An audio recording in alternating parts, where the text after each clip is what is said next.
Tsepiso, take one.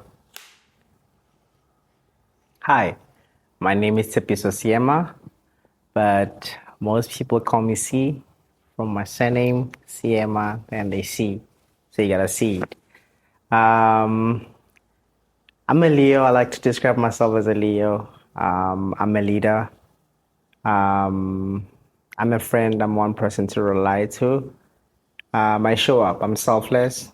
I'm a dad, and I'm with culture, and I'm a wardrobe stylist. Every day I feel like it's an opportunity for me to evolve. I've seen myself evolve from what the fuck to oh wow. So, and yeah, I'm a very, very good critic of myself, and I am what you see. I'm not as loud as my work. I believe my work is louder than me, and I'm a very humbled and down to earth person. What's the best part about being a dad, Tsepiso? Um, Being able to play, you're able to play around a lot. It's nice to play. It's nice to be present, and it's nice to be able to work through your passion and be able to provide. And I think providing and making sure that you are learning your life lessons are able to be developed and being transferred to someone else. Being a father to a girl is it's quite interesting and fascinating, especially in the industry that I'm at. She plays dress up. She plays around with my stuff. So it's crazy to see her being influenced by the things that I do. So it's been a beautiful thing to just see that growth and say, okay, cool. It starts from here to this person to then growing. So it's been beautiful. And I think that has helped me see the progress in my life. Just with the small things around how my patience, I believe I was very impatient. And my daughter has taught me a lot of patience in a lot of things that I do. And then talk to me about your work. I know you said your work was loud. So I'm a wardrobe stylist, and I think I always find myself being in behind the camera. And being in front of camera, it's always been a thing that I would do light tests, but I think being an epicenter like now, just being in front of camera has been something I've learned and developed.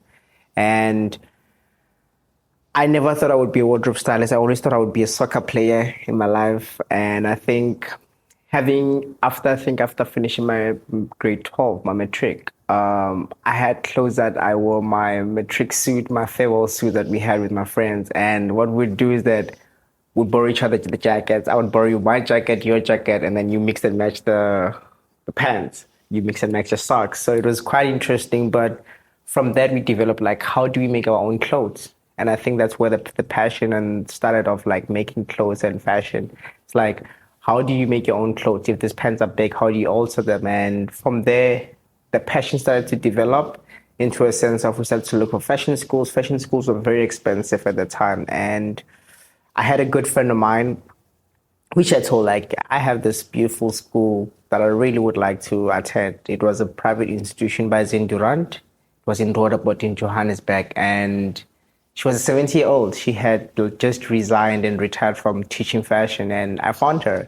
It's like, why would you do this? And I think that was part of synchronicity. That's when I knew that something beautiful is about to start. And I think the first 2 months being in that school, she gave us books about the mind, about finding yourselves. And I was like, are we at the right school?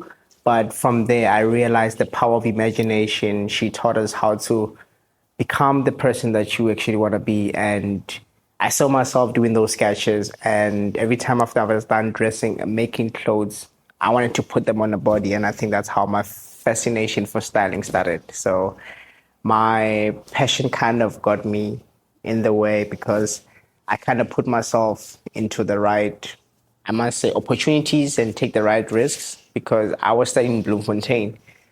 So from Bloemfontein to Johannesburg to study a different career where you don't know anyone, where you don't know anything. And it was quite a big of a risk-taking moment for myself and a good friend of mine. So, yeah. And it being loud is that making the nice, working with beautiful creatives and brands and working closer to client and being able to turn a brief into a story, turn a brief into a selling point turn a brief into a point of conversation. So I think that's how loud it is, and like it hits. And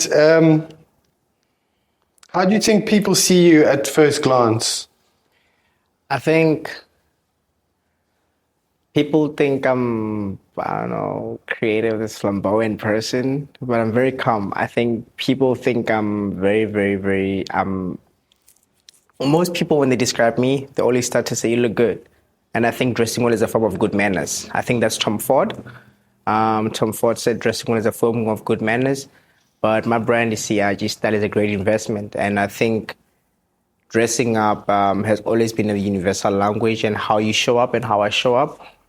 Because it's one thing to look good and not be a good person, but it's one thing to dress well and become a good person. So for me, it's those two things married together. So it's how I approach myself. What you see is how you get outside of the world. So, yeah. And what energy do you naturally bring to most situations? That's just, I'm the light in the room. Most people, they say I'm the light in the room. When I'm in situation, they say I'm the glue. I bring people together. The energy that I kind of bring is always reserved and calm. More the help. I would come in the room when it's quiet. I'll be like, yo, let's press play, greet everyone. I'm the person to greet everyone in the room. I'm the kind of person to say, hi, how are you? I'm the kind of person to remind you, did you eat? Did you have a coffee? Can I offer you something? Can I offer you help? So I'm always the extra hand to be extended and see myself as that. So selfless is what I always say. I'm more selfless than taking. I'm always giving. And in this sort of industry that we work, that is quite like high pressure, everything's like urgent and important. What version of you shows up under pressure? I think I have learned to calm myself and take deep breaths. And I think it has been I've learned to work under pressure a lot. I think even when we're born under pressure. Our parents, our moms, they push a lot. That's a lot of pressure. So I think just taking from that, how I show up under pressure. It's always in instances of my prep time. It's always in instances when I have to really remind myself, like, what am I doing? And there's the word that comes in our industry, we don't save lives. We don't save lives. And I think working around those, and I've been grateful I'm a big communicator. If I see it's not going to work in the required time, I communicate. And I think communication has been the one thing and a golden tool to work under pressure, to say it's possible to do it or it's not possible. And I think communication it's the one thing that helped me show up under pressure.